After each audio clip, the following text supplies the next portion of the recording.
guys, from my last day in the hospital. You're gonna have to ignore my dirty hair, okay? My shower exploded. I can't do much about it, right?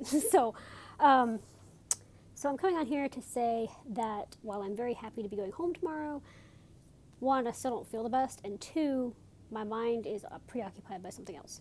So my team came down here today to discuss discharge and the whole thing and continuing the prednisone and all that.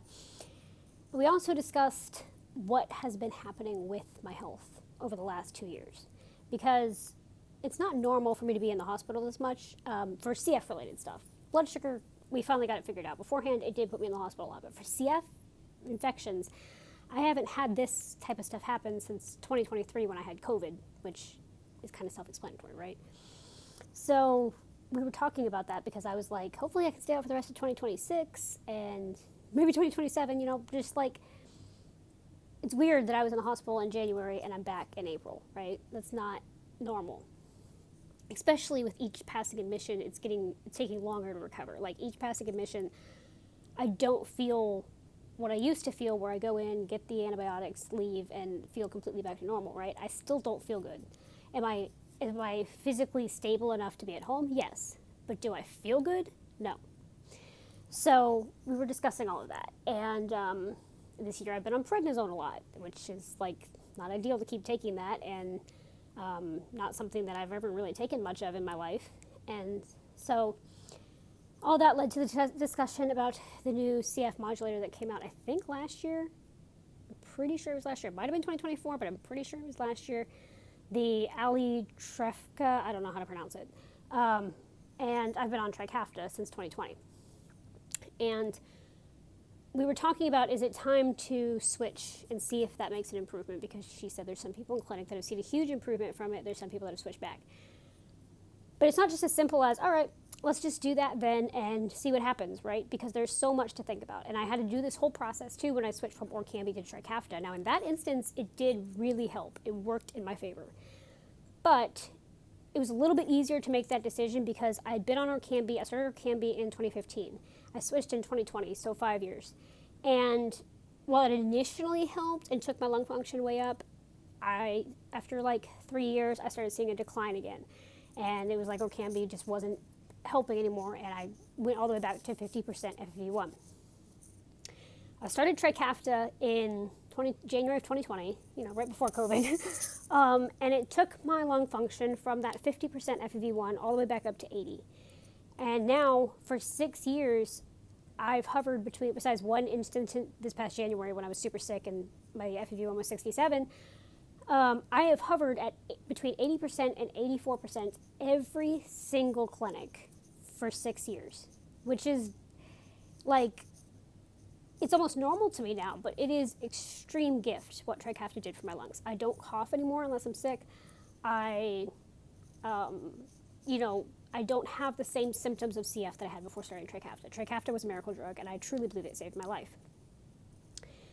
Trikafta took away the mental health side effects that Orkambi gave me. Orkambi gave me horrendous anxiety. Now, I have anxiety all the time. I am diagnosed with anxiety, but it was like a whole new level. It was a horrendous anxiety. And when I went to Trikafta, I didn't have the mental health side effects. And then there's the whole blood sugar thing, because I don't know how my blood sugar would react to a completely new medication, because some medications, it improves my blood sugar. Some medications have landed me in the back of an ambulance. So there's that whole other side of that too, of how is my blood sugar going to react to a completely new formulary change? Because it's not just like the same medication at a higher dose. It is completely different formulary change.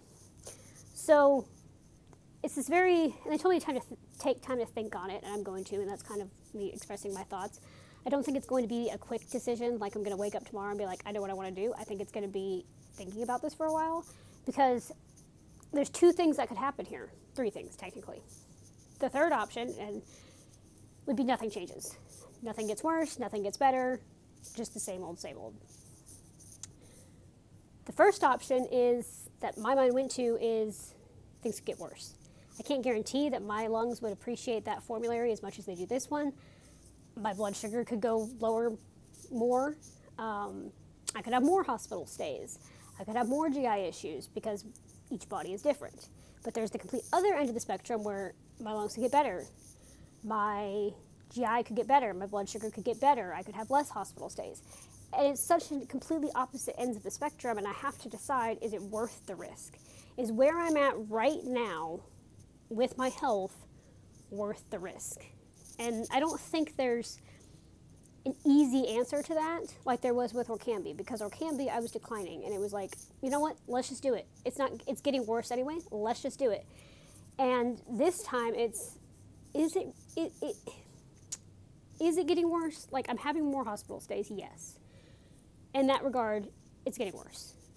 But January was the first time I'd had a CF admission in a year. And then I just bounced back in April for whatever reason. But, like, I had another hospital stay last year, but that's because a dog gave me a GI bleed. Like, that had nothing to do with CF.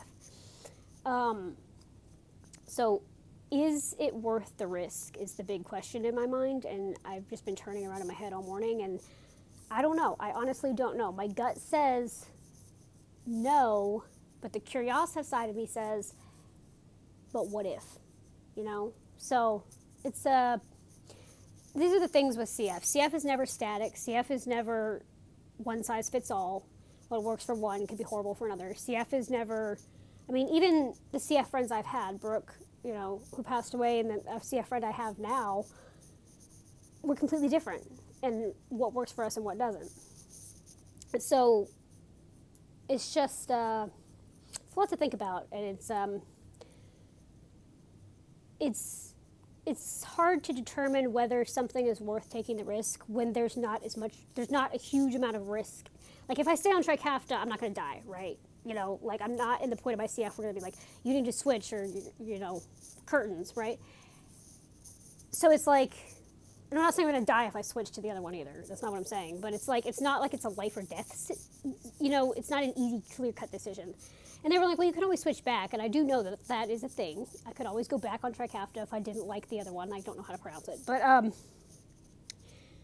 do I want to potentially mess with what I know? It's leaving what I know, which is stable lung function, blood sugars that are horrible, but I manage them. GI that is not great, but I manage it.